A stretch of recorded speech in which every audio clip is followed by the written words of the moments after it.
People think the worst thing about an old car is the sound the embarrassed cough when the starter turns. The belt squeal that announces you before you arrive. For me, the worst thing was never the noise. It was the way people looked at me over.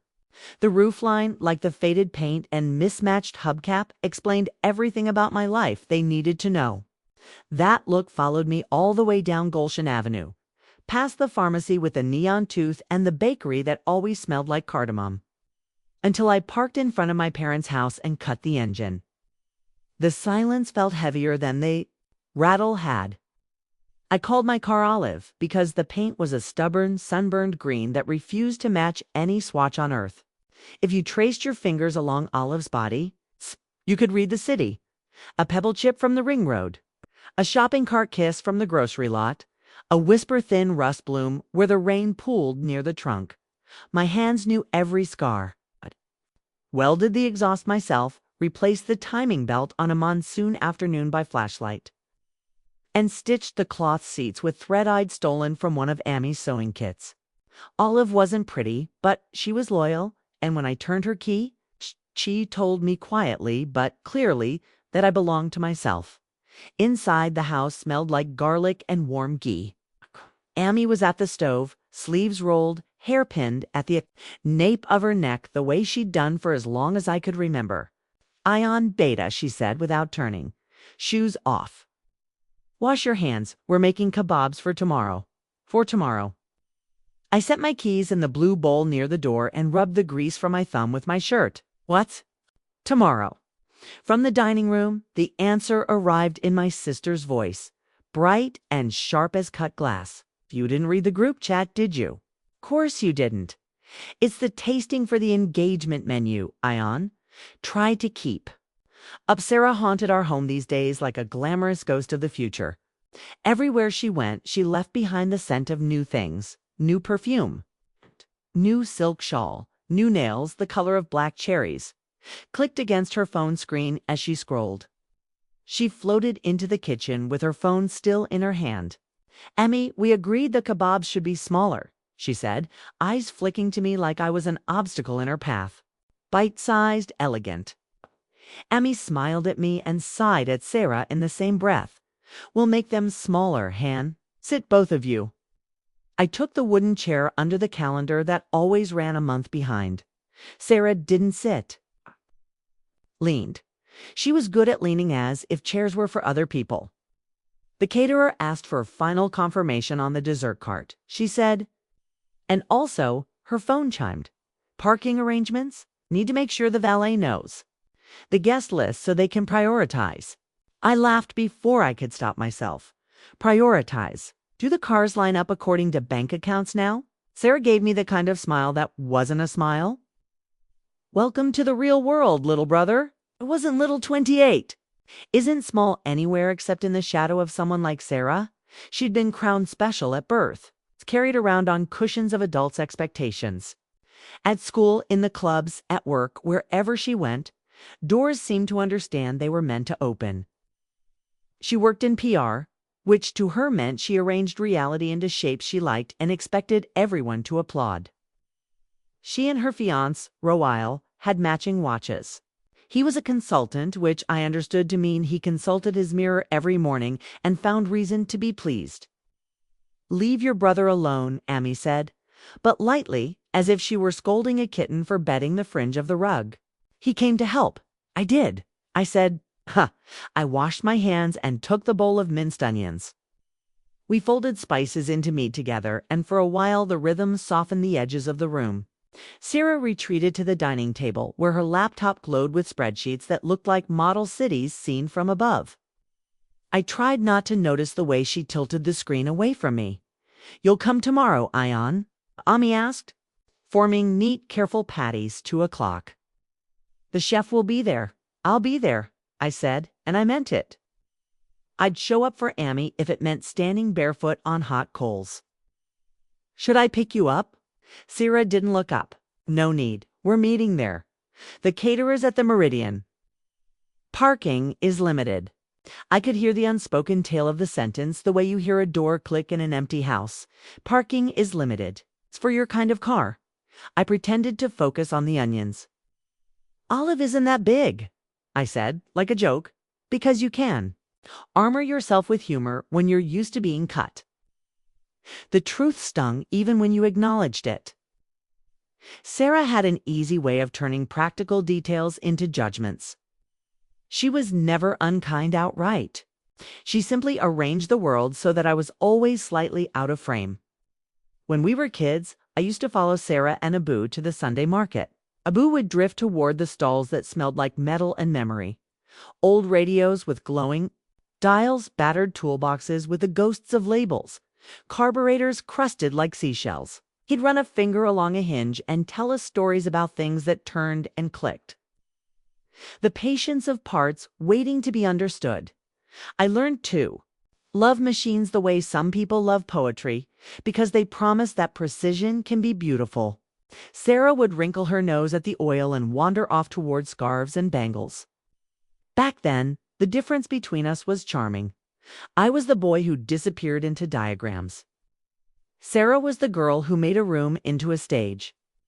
As we grew, charm hardened into roles.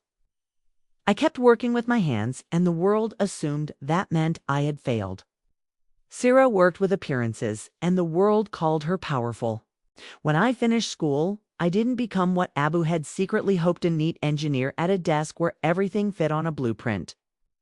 I apprenticed instead at Usted Irfan's garage by the canals, where the floors were a mosaic of dropped screws and the air was old tea and honest sweat.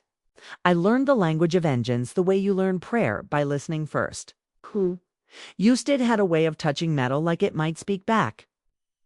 "Everything tells you what it is," he'd say, putting my palm on a fender. "You just have to shut up long enough to hear it." Sarah would swing by sometimes in her office clothes, a slash of lipstick like a logo. "This is noble," she'd say, in the tone people reserve for zoos and documentaries about survival. "But when are you going to do something real, Ion?" The day she met Royle, she brought him to the garage and watched his face when I wiped my hands and stuck one out to shake. He hesitated half a breath, his eyes flicking to the grease on my knuckles. It was nothing a blink, but it registered like a stamp. "Ah, so that's how he files people. Pleasure?" he said, and smiled with his whole front row of teeth. "You're the mechanic." "I am," I said, "and you're the consultant." He laughed like I'd made a joke. I didn't. By the time they announced their engagement, Sarah had a list for everything. She built a universe out of bullet points. The introduction dinner, the Dolke nights, the photo sessions, the tasting. She controlled the color palette like she held the rights to the sun. At family gatherings, aunts and cousins circled her with praise like moths around a chandelier. When the conversation turned, as it always does, to money and status and cars, Sarah would twist the ring on her finger and hum with satisfaction. "Royle just upgraded," she said at one dinner, in the voice people use for philanthropy. "German, obviously. You should see the interior. It's like a spaceship. Maybe one day, Ion, you'll treat yourself." I smiled because that was safer than everything else I wanted to say. Treat myself. As if I hadn't spent the last 3 years treating myself to the only thing that made me feel like the version of me that could breathe. As if I hadn't poured every spare rupee and minute into something nobody saw, something that didn't glitter under chandeliers but hummed in the dark like a promise. It started small. A rusted motorcycle discarded behind a warehouse like a secret someone meant to forget. I bought it for the price of a fancy dinner and rebuilt it one winter, my breath visible in the morning as I sanded. When I sold it, the profit shocked my numbers. I'd never seen in my account for doing work that didn't feel like work. The next project was a little bigger than bigger. A Datsun 240Z that smelled like mice when I opened the door. A broken-nosed beauty with a clear history and a hidden heart. I didn't tell anyone. Not because I was ashamed, but because joy can be delicate when it's new. You cup your hands around it and keep it away from people who might blow it out with a sigh. Used helped me rent a small unit in a storage complex at the edge of the industrial area. The man who took my deposit looked at my hands, then at my face, then at the tools in the back of Olive, and decided I was unremarkable in a way that made me safe to ignore. It was perfect. I cleaned the unit myself, laid down cheap roll-out flooring, hung a string of bare bulbs. I told Amy I was taking extra shifts. I told Sarah nothing. It was mine. There's a special kind of quiet in a space where you've chosen everything. I learned the sound each light bulb made when it warmed. I learned the shiver a hand truck gives when it rolls over uneven concrete. I learned how my own breath changed when a seize bolt finally surrendered and turned. I rebuilt a carburetor on a Sunday and danced alone with a float bowl in my hand. If there's a God for people like me, he lives in the moment when the engine takes its first breath after you've coaxed it back from sleep. I suppose to those who loved me, it looked like I was standing still. Olive stayed the same even as my world changed in ways you couldn't see from the street. I kept showing up to family dinners with my forearms stained and my nails a little too short. I kept deflecting questions with jokes. I watched Sarah measure life like a runway and tried not to be angry that no one clapped when I landed my quiet planes. The weeks before the tasting, the pressure in the house rose, invisible but present, like altitude. Amy began sentences with serenades and ended them with just this once. Abu stayed out of it, as he always did. He attended to practicalities, moving chairs, finding envelopes, repairing a wobble in the dining table leg, and let the women in his life spin their weather around him. He and I communicated in glances. "You okay?" his eyes asked. "I'm fine," mine lied back. One night, Sarah arrived later than usual, cheeks flushed with purpose. She slapped a printed itinerary on the table like a warrant. "'Kay," she said, ticking off items. "Seating chart, done. Table linens, done. Parking, nearly done." I spoke to the valet captain. "'Kay," said they can fit 30 cars in the main lot and the rest in overflow. "So I need a list of who gets main, VIPs, family, and the bridal party." Amy wiped her hands on her apron. "We are family," she said, baffled by the categories. "Yes, but within family," Sarah said patiently. "The way someone explains to a child why they can't eat sugar with a spoon.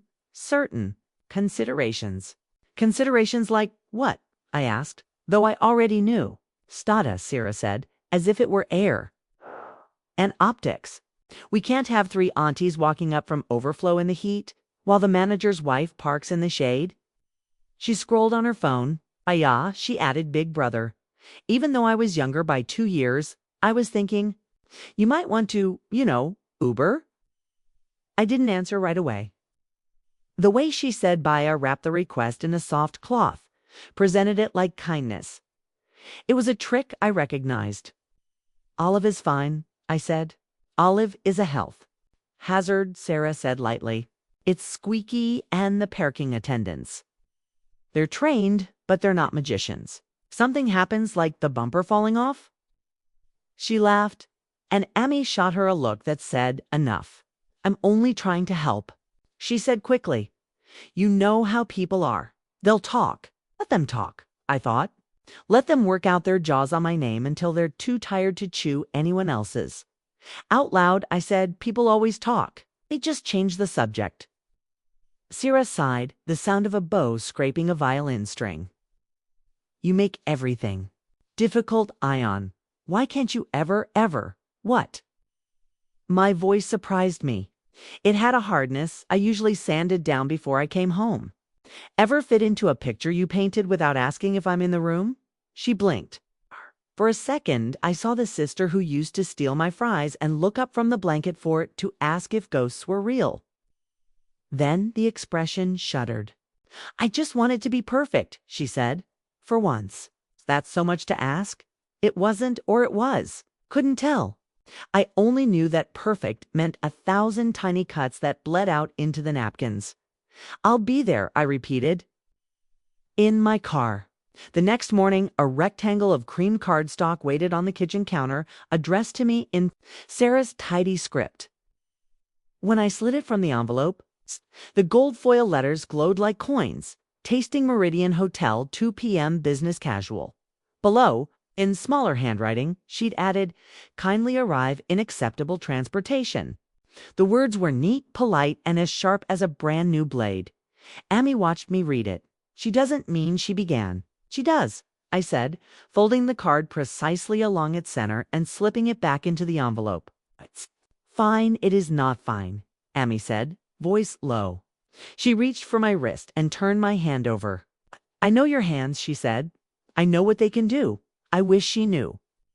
I don't need her to know, I said, and flinched. At the lie, of course I did.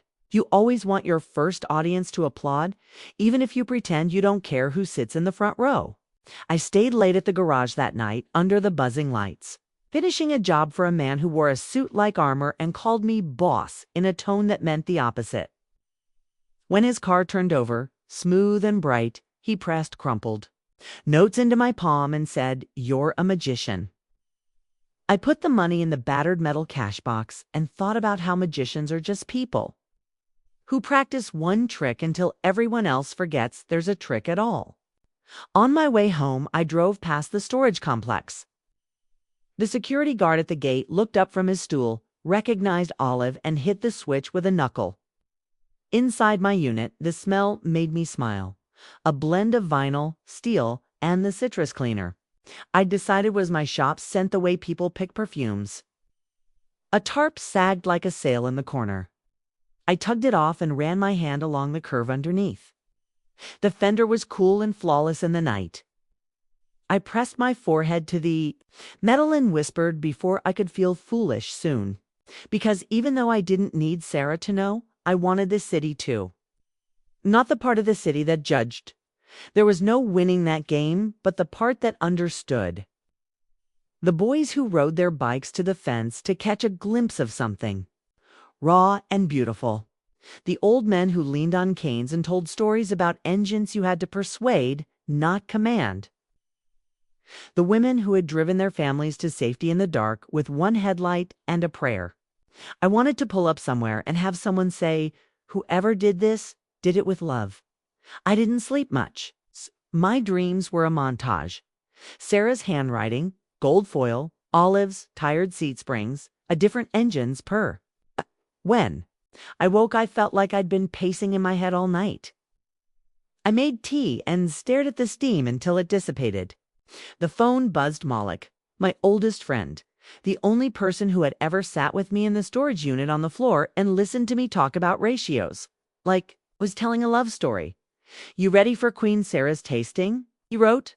As ready as Olive is, I wrote back, just to say, faithful but misunderstood. He sent and added a wink I could hear. "Come by later," I asked. "Need a hand loading something?" "Always," he replied. Then, "You thinking what I think you're thinking?" I stared at the screen, thumb hovering. "Not yet," I typed, "but soon."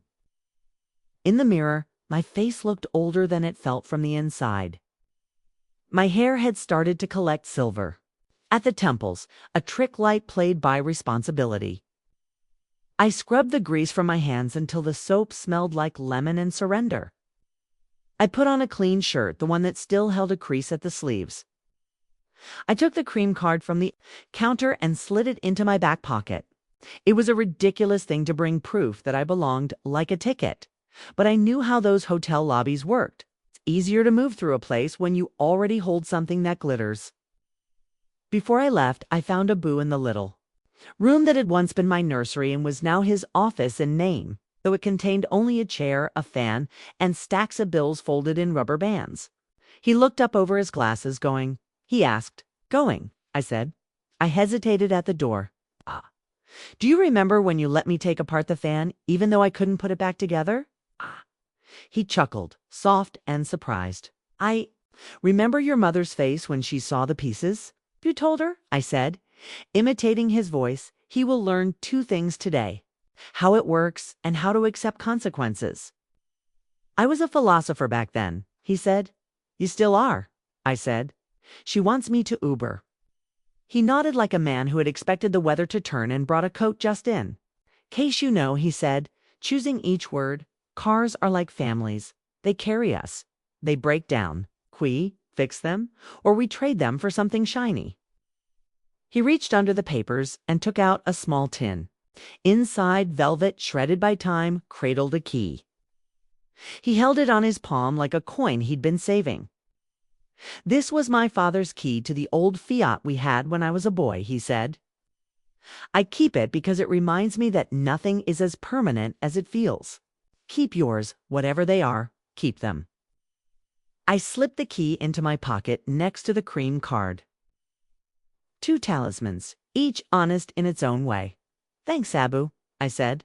In the driveway, Olive looked a little resentful of the sun. I patted her hood the way I used to pat our dog Sultan when he got old and stiff.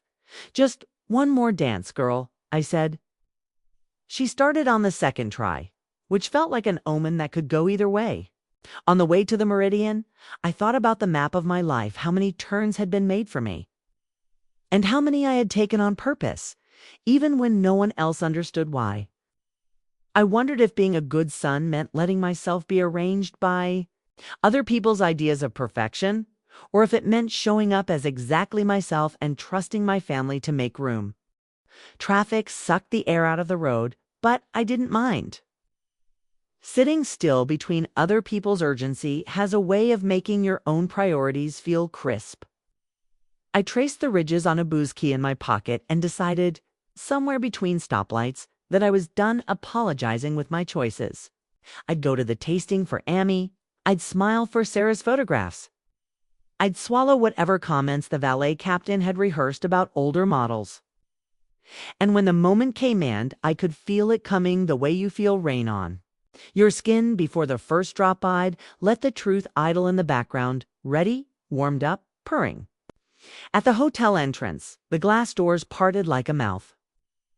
A young man in a uniform whose buttons outshone the sun stepped forward and eyed Olive as if she had arrived without an invitation. "Valet?" he asked, lifting a chin at me that suggested he'd already decided the answer. "Valet?" I said, and put the keys in his open hand before he could offer alternatives. Our fingers brushed. He flinched and then didn't. "A credit to his training name?" he asked. I said, "Family of the bride?" His eyes flicked to the cream card I'd slid partially out of my pocket. A soldier showing his papers. He smiled, rehearsed, but not unkind, and gestured. "Welcome," he said, which I could have sworn was his way of promising Olive would not be towed for being herself. He slid behind the wheel and pulled away carefully. Inside the lobby, chandeliers fell like frozen rain. Sarah stood near the elevators in a navy dress that could have been military if the military had better taste. She looked me up and down, her gaze snagging for only a second on my shoes, which were clean but not expensive. "You made it," she said. "Good. We're late." Before the doors closed, I glanced back through the glass. Olive disappeared around the corner toward the lot like a friend slipping away to let you have your moment. In my chest, something tightened and then let go. This is just one day, I told myself as the elevator rose.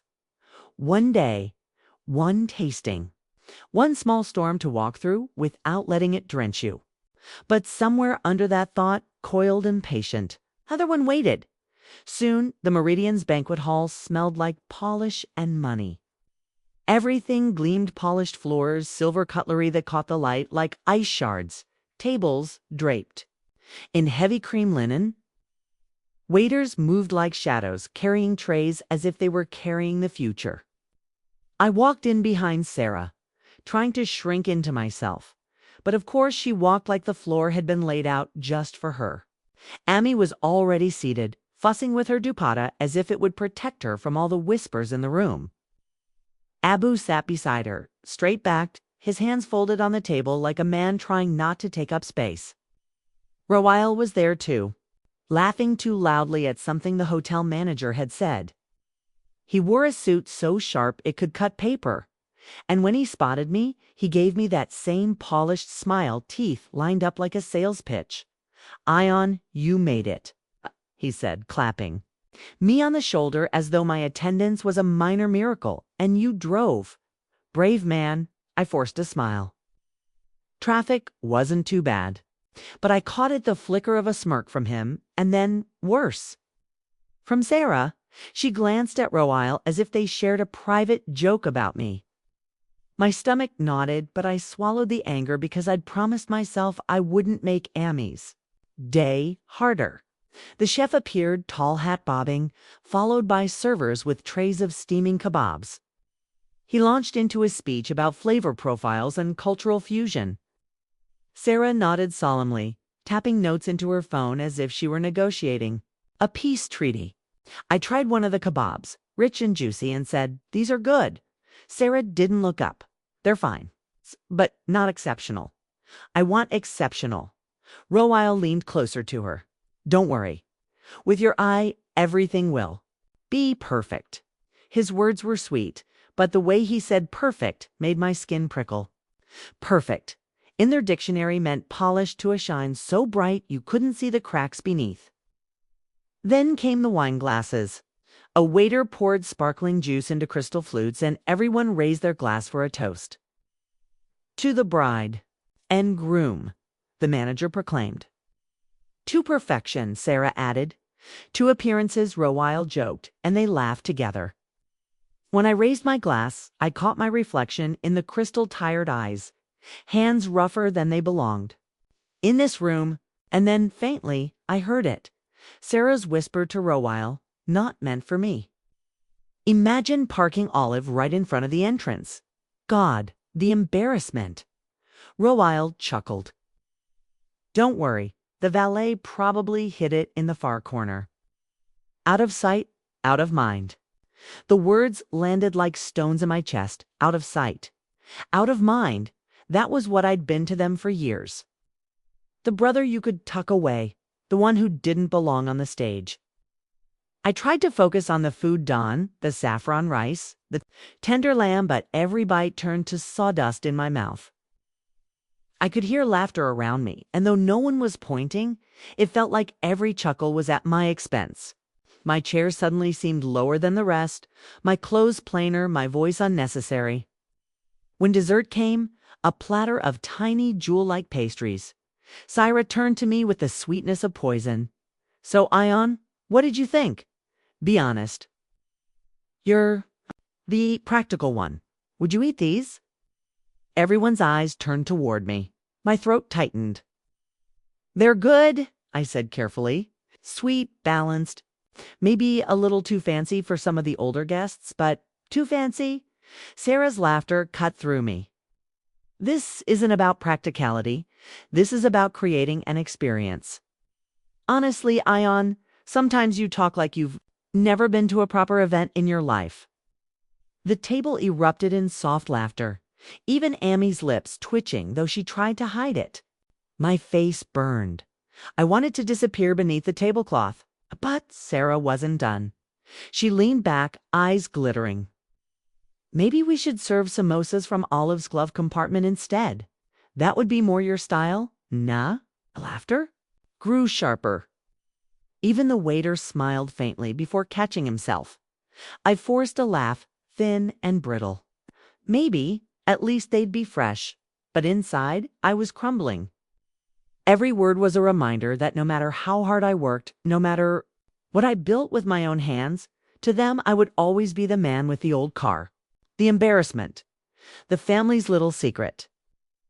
As the plates were cleared, Sarah raised her phone to snap a picture of the table. "Smile," she ordered. "Family photo." God knows I tried. But I saw the angle she'd suit in the foreground, the sparkling pastries centered, and me blurred slightly at the edge, as if I were nothing more than background noise. When the photo was taken, she slipped the phone into her clutch, satisfied. "Perfect," she murmured again. That word. Always that word. Perfect. And I knew then, sitting under the chandelier light, that my humiliation was complete. My sister had managed to make me invisible and ridiculous in the same breath. But what she didn't know, what none of them knew, was that perfection is fragile. And sometimes, the cracks you laugh at are the same cracks that swallow you whole. I stayed, silent, but inside me, a decision hardened like cooling steel.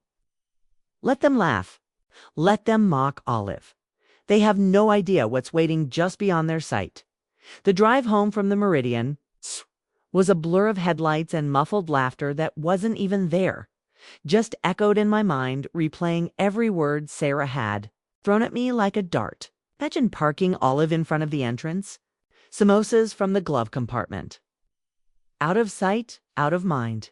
Each line stabbed deeper, not because they were clever, but because they were so casual, so easy, as though my life, my sweat, my work could be dismissed in a joke, over dessert. When I pulled Olive into our driveway, Amy came out to meet me. She had that look she wore when she wanted to apologize for Sarah without actually saying it. "Beta," she began softly. "You know, your sister she doesn't mean, but I couldn't hear it. Not tonight." "It's fine, Amy," I said, forcing a smile. "I'm used to it." Her face crumpled a little at the edges, like she wanted to protest, but didn't know how. She reached for my cheek, patted it gently, and went back inside. I stood there a moment longer, the night heavy around me, till Olive's hood ticked with cooling metal like she was trying to comfort me. I should have gone to bed, but instead I drove. Not to the garage, not to a friend's house. I went to the unit, my secret, my refuge. The security guard lifted the gate without question, recognizing Olive instantly. I parked her outside, unlocked the steel shutter, and stepped inside. The air smelled of dust, oil, and the faint citrus cleaner I always used. My string of bare bulbs flickered on, one by one, and there it was, my real heart, waiting quietly in the dark. I pulled the tarp off with a single motion. And there she stood, a cherry-red 1967 Mustang fastback. Her curves caught the light like a sculpture, every inch polished to a mirror shine. The paint wasn't just red, was alive, deep as a sunset, bold as spilled wine. Chrome accents winked back at me. The leather seats, I'd restitched by hand, gleamed in perfect black. I walked around her slowly, reverently, like a man circling an altar. My fingers brushed the hood, the door handle, the cool glass. She was the opposite of Olive Loud, where Olive was modest, flawless, where Olive was battered. And yet both had pieces of me embedded in them. This car wasn't just restored, it was resurrected. Months of labor, nights of frustration, afternoons of triumph woven into her body. I'd tracked down rare parts from auctions scavenged. Scrap yards bartered with old men who clung to their treasures. I'd rebuilt her engine piece by piece until she purred like a predator. I slid into the driver's seat. The leather hugged me. The key turned, and the roar that answered was not just sound, it was defiance, pride, justice in mechanical form. I revved the engine, and in that moment, I knew Sarah thought Olive was all I had. She thought I was stuck, small, humiliated, but she hadn't seen this side of me. She hadn't seen what I'd built in the shadows, and this Mustang. She wasn't. Alone, I tugged another tarp in the corner, revealing a vintage Mercedes 280S. Silver like moonlight, restored down to the last stitch. Next to it, under a different cover, a Datsun 240 Zisleek Sharp. The very same one that had nearly broken me but turned into my proudest victory when she roared back to life. 3 cars. 3 triumphs. 3 truths my sister had no idea existed. I stood in the middle of them, heart pounding. Out of sight, out of mind, she'd said. Well, soon these wouldn't be out of sight anymore. The next morning, Malik came by like he'd promised. He whistled low when he saw me rolling the tarp back over the Mustang, still hiding the queen. For now, I said. He leaned against Olive, sipping his tea from the paper cup he always brought me. You're thinking about showing her off, aren't you? Not just her, I said, and motioned to the other cars. Ho! A tow! The Con collection. So the quiet mechanic finally makes some noise. I smirked. Maybe it's time. Maybe. He slapped my shoulder. Brother, it's overdue. They treat you like you're invisible because you let them. Show them. Pull up in these beauties and watch their jaws hit the floor. I thought of Sarah's laughter, of Royal's smirk, of the way the waiter couldn't quite hide his smile. My blood heated. You're right, I said slowly. It's overdue. Malik grinned. When's the next big event? Engagement dinner. Friday night? Perfect, he said, echoing Sarah's favorite word. But with a completely different flavor, one of rebellion, of promise. Let's give them a show. That week I prepared. Not just the cars myself. I cleaned the Mustang until she glowed. I polished the Mercedes until her silver skin reflected like water. I tuned the Datsun's engine until she purred like a lullaby. And in between, I looked at myself differently. I wasn't just the brother with the old car. I wasn't the mechanic who couldn't measure up to the consultant in the suit. I was a craftsman, a creator. A man who had built beauty with his hands while they sat in boardrooms signing papers. Every night, I walked around the unit whispering. To the cars like old friends, they'll see you soon. I told the Mustang, they'll know. I told the Mercedes. They'll regret, I told the Datsun. By Friday, the anger had cooled into something sharper, something more dangerous. Then rage, patience. Because now, the secret wasn't just mine. It was my weapon. The evening of the engagement dinner arrived. The house buzzed with activity relatives dressed in glittering clothes, Amy giving instructions, Abu adjusting his tie. Sarah floated around like a queen, her navy sari embroidered with silver stars, her smile rehearsed for the cameras. As I came downstairs in my black kurta, Sarah's eyes flicked to me, scanning me top to bottom. At least you dressed decently. This time, she said, I bit back a retort. Let her have her moment. Tonight wouldn't end the way she thought. Outside, relatives piled into cars, the street filled with honking and greetings. Sarah slid gracefully into Roal's luxury sedan. She looked out the window, smirked at Olive parked by the curb, and whispered something to him. They both laughed as the car pulled away. But this time, I didn't follow an Olive. I went to the unit. The Mustang's headlights flared to life, twin suns cutting through the dusk. I eased her onto the road, the engines growled, turning heads on the street before I'd even made it out of the neighborhood. Windows rolled down, people stared, phones lifted to take pictures. And as I drove toward the venue, heart thundering, in my chest I thought of Sarah's words again, out of sight, out of mind. Not anymore. Tonight I'd step out of the shadows. Tonight they'd see me. The engagement dinner was held at the most expensive banquet hall in town, the kind of place where crystal chandeliers looked like they had been imported from another galaxy. Cars lined the entrance like trophies, a line of shiny sedans, glossy SUVs, and luxury badges that gleamed under the floodlights. And then there was me. I turned onto the driveway in the Mustang, her cherry red paint catching every flash of light, every camera, every eye. The engine's growl wasn't just heard, which was felt, a low thunder that rattled through the marble columns. Conversations at the entrance faltered, heads turned, and in that moment, I wasn't invisible. I was the storm arriving. The valet captain, who had looked at Olive like she was contagious, sprinted forward this time. His voice stuttered. Us, sir, I'll park it. I shook my head, stepped out slowly, and let the doors swing open. The Mustang glowed behind me like a crown jewel. I tossed him the keys casually. Be careful, I said. She's priceless. Caught the ripple. Guests whispering, craning their necks. Someone muttered, whose car is that? Another said, collector's piece, for sure. It must be imported. And then Sarah's voice, sharp as broken glass. Ion. She stood at the entrance, glittering in her sari, her mouth slightly open. Roal stood beside her, his confident smirk cracked at the edges. They hadn't expected this. They'd expected Olive. They'd expected another chance to laugh. Nice ride, I said coolly. Adjusting my cuff, thought I'd bring something special for my sister's big night. For once, she had no quick reply. Inside, the hall buzzed with admiration. Aunts I hadn't spoken to in years pulled me aside. Beta, that car. Where did you find it? Uncles who usually ignored me nodded with respect. Cousins whispered, "Did you see Ion's Mustang?" Even the hotel manager, who'd barely glanced at me before, approached with a hand outstretched.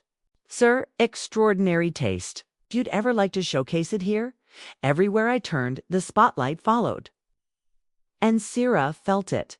She tried to redirect attention, commenting on the decor, pointing out the menu, but the whispers kept. Circling back, the car. The car. Royle finally snapped, his voice low but sharp. "So, Ion, did you rent it?" I let the pause stretch until it was uncomfortable. Then I smiled. "No, I built it." The table went silent. "You built it?" one cousin asked. With my hands, I said, restored from the ground. "Up, every bolt, every stitch.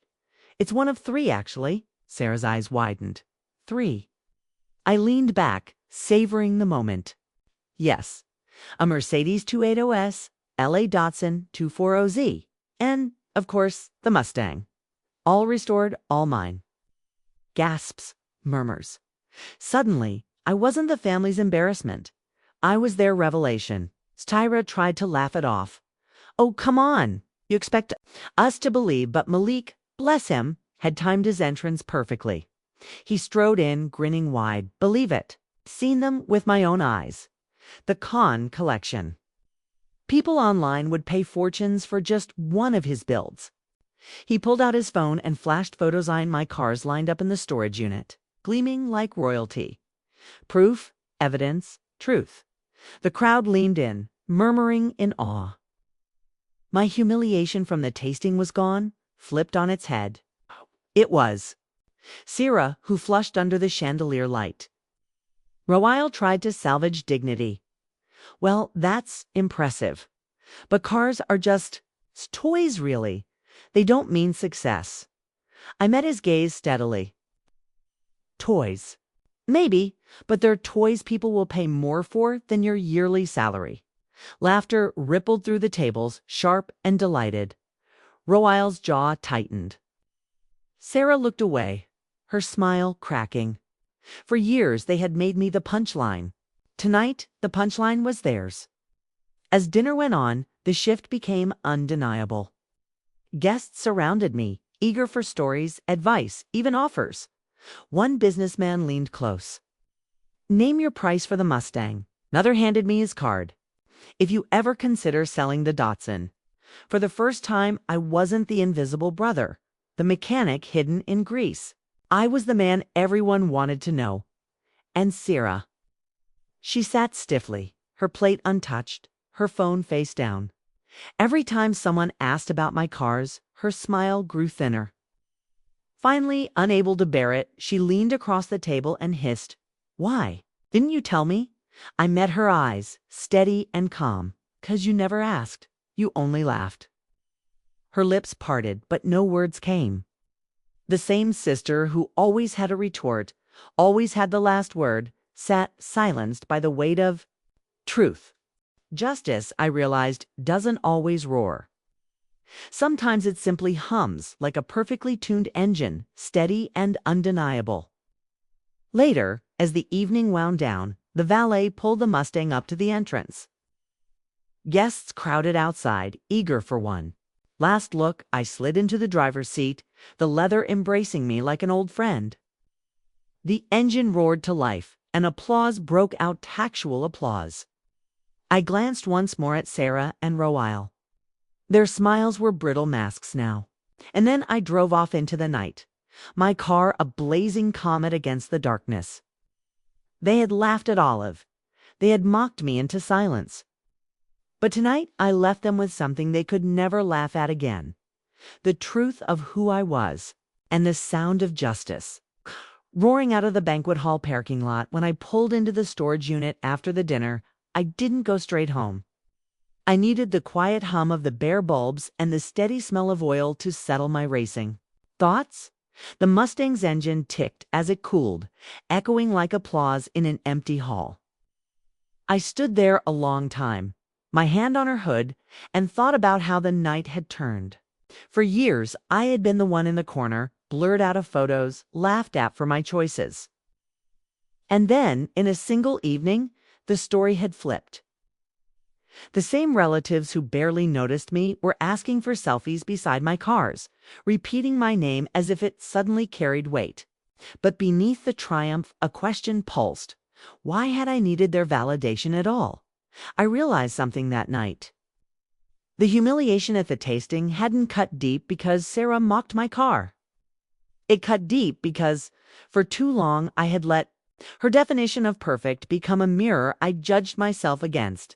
And perfection, her kind of perfection, was an illusion. On the surface, hollow underneath. My cars weren't perfect. Olive still coughed on cold mornings. The Datsun's left mirror had a tiny scratch, only I noticed. The Mustang demanded more care than a spoiled child. But they were real. They were honest. They were mine. And that was better than perfect. Next day, Sarah came to see me. Alone. No entourage, no fiancé. She stood in the garage doorway, her arms crossed like armor. So, she said finally, you made your point. I wiped grease from my hands and looked at her. Did I? Her eyes softened just a little. I didn't know. Yes, you didn't want to know. I said gently. You were. Too busy laughing. She flinched, then sighed. Maybe. Maybe I was jealous. Ion? You build things. I just arrange them. People clap for me. But you, she gestured vaguely at the cars. You create? For the first time in years, I saw her as my sister again, not my rival. A girl who used to steal my fries, who used to ask me if ghosts were real. She wasn't cruel by nature. She was blinded by the world she'd chosen to live in. I smiled faintly. You don't have to compare. You do your thing, I do mine. Just don't measure me by your yardstick anymore. She nodded, quiet, and that was enough. Life didn't transform overnight. People still whispered. Some relatives still cared more about brand names than craftsmanship. Royal remained stiff around me, unable to laugh the way he used to. That was fine. Let him keep his polished suits and hollow smiles. But something inside me shifted. I no longer felt the need to prove myself every time someone mentioned status or success. I knew what I had built. I knew what I was worth, and that was enough. Olive still carried me to work most days. She rattled and squeaked, but I drove her proudly, because she reminded me where I'd started and how far I had come. And sometimes, on weekends, I'd take out the Mustang, the Mercedes, or the Datsun. Not to show off, not to silence laughter, but to feel the wind, to hear the engine sing, to remind myself that passion, patience, and persistence had carried me farther than anyone's mockery ever could. As I tell you this now, I smile, because the lesson is simple, but it took me years to learn. Perfection isn't in appearances. It isn't in expensive suits or polished hotel lobbies. It isn't in the way others clap for you. Perfection is in the things you build with your own hands, in the scars that tell your story, in the stubborn engine that roars back to life when everyone else thought it was dead. So when my sister laughed at my old car, she wasn't really laughing at me. She was laughing at what she didn't understand. And when I pulled up with my collection, I didn't just silence her laughter. I found my own voice. And this time, it's never going quiet again. Thank you for listening to my story. If you enjoyed this tale of family, betrayal, and justice, don't forget to hit that like button. It really helps this channel grow. Make sure you subscribe and turn on the notification bell so you never miss the next story. And if you've ever been underestimated like me, share your experience in the comments below. I'd love to hear it. Till next time, remember, justice always finds its way.